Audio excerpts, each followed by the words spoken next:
My name is Demi, and I never thought my own mother would physically assault me in a hospital hallway while I was in labor. But that's exactly what happened, and it changed everything.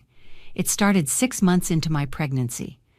I was sitting at my kitchen table with my husband Marcus when I brought it up. "I need to tell my mother something, and she's not going to like it," I said.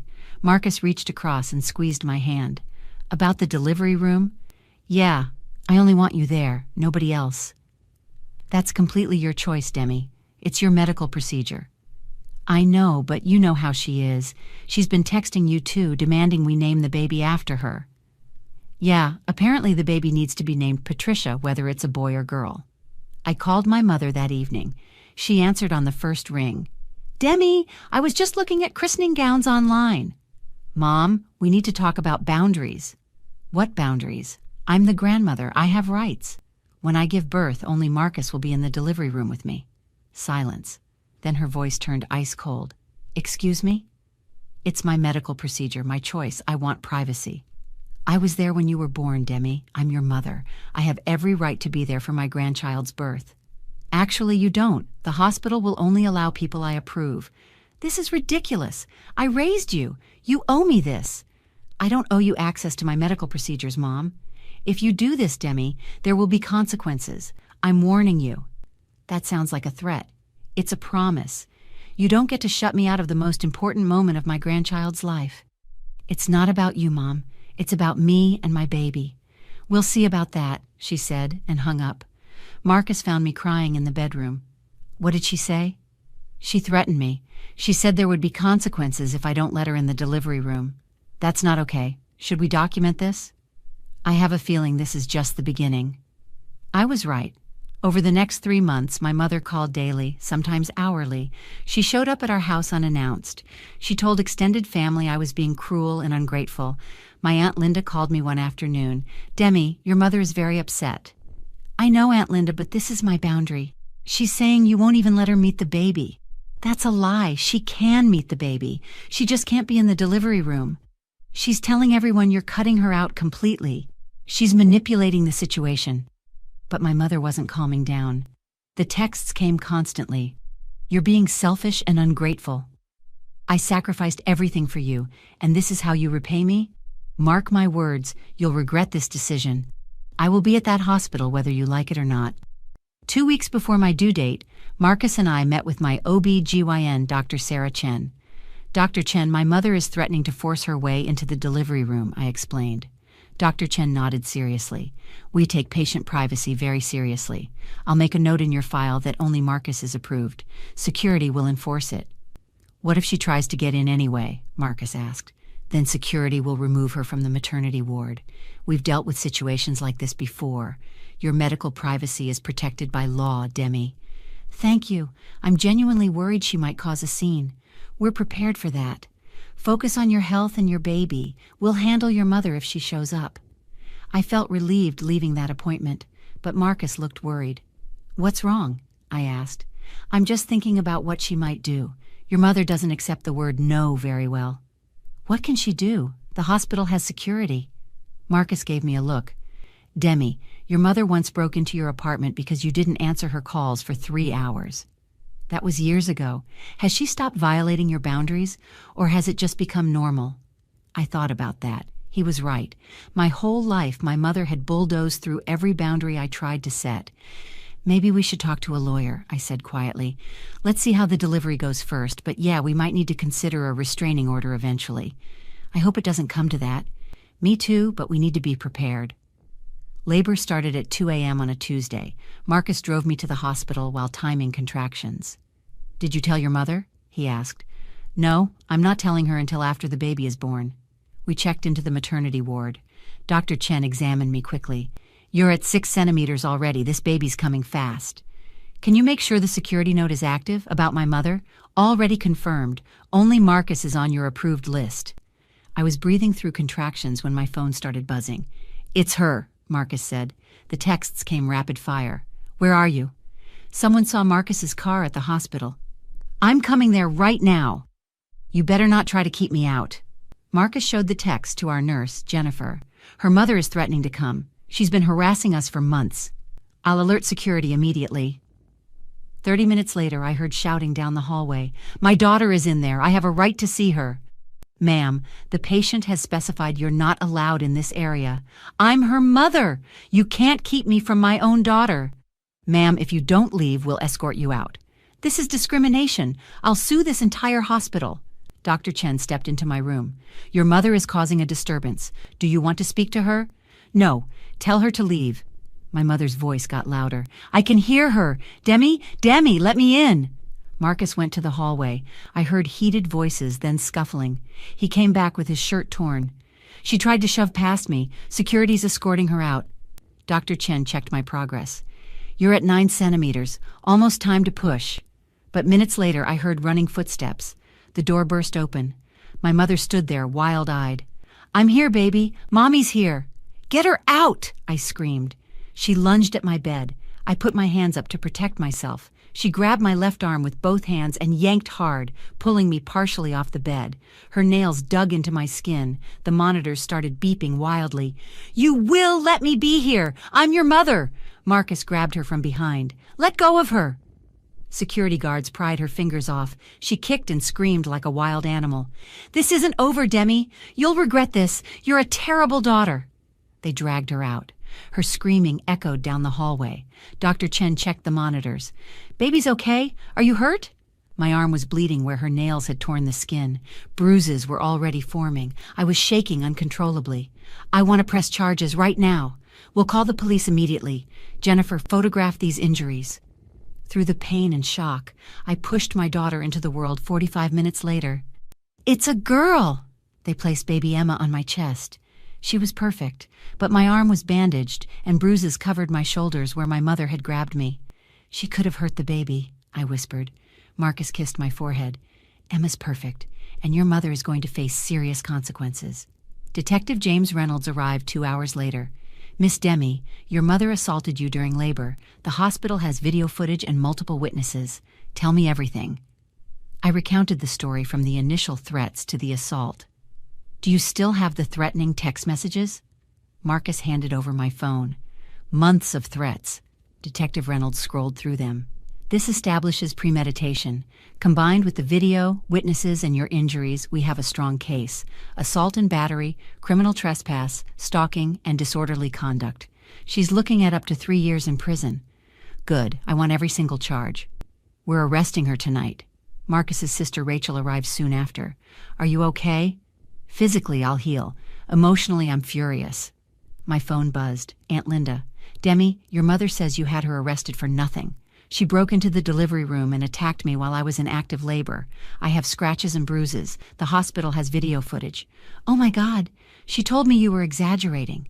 "She assaulted me during childbirth. This isn't exaggeration." 3 days later, I sat in Detective Reynolds' office with Marcus and our attorney, Sarah Mitchell. "The district attorney wants full prosecution," Sarah said. "The video footage is particularly damning." Detective Reynolds turned his laptop toward us. "This is from the security cameras." The footage showed my mother screaming at guards, then sprinting down the corridor. She burst through the delivery room door, lunged at me, grabbed my arm, and violently pulled me. The monitors went haywire. "That's clear assault," Sarah said. "No jury would side with her." "Has she tried to contact you?" Detective Reynolds asked. I showed my phone. 63 times. I haven't responded. Sarah nodded. "Perfect. Don't. We're filing for an emergency restraining order. She's out on bail but prohibited from contacting you." "What's her defense?" Marcus asked. "Temporary insanity caused by emotional distress," Detective Reynolds said. "Claims she was overcome with grandmotherly love." "That's garbage," I said. "She planned this for months. She told me there would be consequences." "Exactly," Sarah agreed. "The texts prove premeditation." My phone rang. My mother's attorney, Robert Winters. Sarah nodded for me to answer on speaker. "This is Demi?" "Miss Demi, this is Robert Winters representing Patricia Henderson. My client would like to meet with you to apologize." "No," I said immediately. "She's deeply remorseful. She understands she made a terrible mistake. She didn't make a mistake. She committed premeditated assault against me during childbirth. Please consider your daughter. Don't you want her to have a relationship with her grandmother?" "My daughter will never have a relationship with someone who assaulted her mother."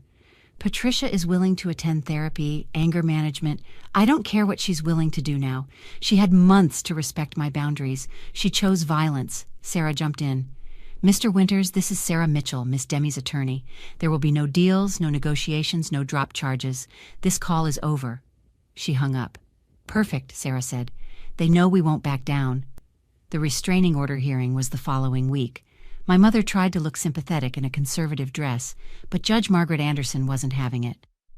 Miss Henderson, I've reviewed the police reports and security footage. Do you have anything to say? My mother stood, tears flowing. Your Honor, I'm just a grandmother who wanted to be there for my grandchild's birth. I got emotional. Out of hand, Judge Anderson interrupted. You assaulted your daughter during active labor. You violated hospital security. You ignored repeated orders to leave. I didn't mean to hurt her. Your text messages tell a different story. You threatened your daughter. You told her there would be consequences. You said you'd be in that room whether she liked it or not. You planned this. Please, Your Honor, I'll do anything. You'll comply with this restraining order. You are prohibited from any contact with your daughter, her husband, or their child for 2 years minimum. You must remain at least 500 feet from their residence and workplace. You can't keep me from my grandchild. You did that yourself, Miss Henderson. As we left the courtroom, my mother tried to approach me. Bailiffs blocked her. Demi, please, I'm sorry. Let me explain. I turned to face her coldly. You threatened me for months. You stalked me. You broke into my delivery room. You grabbed me while I was pushing my baby out. Now you want to explain? I'm your mother. Doesn't that mean anything? A real mother respects her daughter. You're not my mother anymore. You're just a criminal. How can you say that? After everything I did for you? Marcus stepped forward. You didn't do anything for her. You tried to control her. When she set a boundary, you attacked her. Move out of my way. I'm going to see her. She lunged forward. Bailiffs grabbed her. That's another violation, Sarah said, recording. Attempted contact within 5 minutes of the restraining order being issued. You're all against me, my mother screamed. You'll regret this, Demi. Never, I said quietly. The criminal trial began 4 months later. I testified first, describing the escalating threats. DA Linda Hayes asked me to read text messages aloud. If you don't let me in that delivery room, there will be consequences. I will be there. I always get what I want. I'm coming there whether you like it or not. The security footage played next. The courtroom went silent. Several jurors looked horrified. Dr. Chen testified. I've been an OB/GYN for 23 years. The defendant endangered both mother and baby. Marcus testified about months of harassment. Nurse Jennifer and security guard Tom Brennan described my mother's violent behavior. My mother's defense claimed temporary insanity, but DA Hayes destroyed it on cross-examination. Would an emotionally dysregulated person send planned, threatening texts over 6 months? Would they execute a plan they'd already formulated? My mother's testimony was a disaster. I'm her mother. I had a right to be there. Did you have a right to physically assault her during childbirth? I didn't assault her. I just grabbed her arm. You caused bruises, scratches, and fetal distress. That's assault. The jury deliberated for 4 hours. Guilty on all counts: assault and battery, criminal trespass, stalking, and disorderly conduct. My mother collapsed, sobbing. I felt only relief. At sentencing, Judge Anderson was clear. Mrs. Henderson, you showed no remorse until you faced consequences. You endangered your daughter and grandchild because you couldn't accept a simple boundary. I sentence you to 2 years in state prison, followed by 3 years of supervised probation, mandatory anger management and therapy. The restraining order remains in effect for 5 years after your release. My mother screamed, "This is unjust! You're being punished for assault and stalking. Love doesn't involve violence." As they led her away in handcuffs, she turned to me. "Demi, please, give me another chance." I looked her in the eyes. "No, you chose violence. You did this to yourself. I'm your mother. You abandoned me when you decided your wants mattered more than my safety. Goodbye, Patricia." 6 months later, I watched Emma play in the backyard while Marcus brought me iced tea. "Any regrets?" he asked. "None. She assaulted me during childbirth. She deserved everything she got." My mother tried contacting me from prison constantly, letters, messages through her lawyer, even a fake medical emergency. I ignored it all. I told Aunt Linda firmly, "If you try to guilt me into forgiving someone who assaulted me, I'll limit contact with you too." The conviction destroyed my mother's reputation. Her friends abandoned her. She lost her job. When released after 18 months, she was completely isolated. She got exactly what she deserved: complete accountability. People ask if I'll ever forgive her. The answer is no. Forgiveness isn't mandatory for healing. I healed by protecting myself and Emma, by building a life where boundaries are respected. Emma is 3 now, happy and healthy. She knows nothing about her grandmother except that some people aren't safe to be around, even if they're related to us. I built a life where I don't accept abuse from anyone, where people earn access through respect, not by demanding rights they think blood entitles them to. My mother taught me what not to accept, and I'm grateful for that lesson, even if it came at a terrible price. Have you ever had a family member who believed blood relation entitled them to violate your boundaries and your body? What would you have done if someone assaulted you during one of the most vulnerable moments of your life? Like and subscribe for more stories about people who refused to be victims and fought back the right way.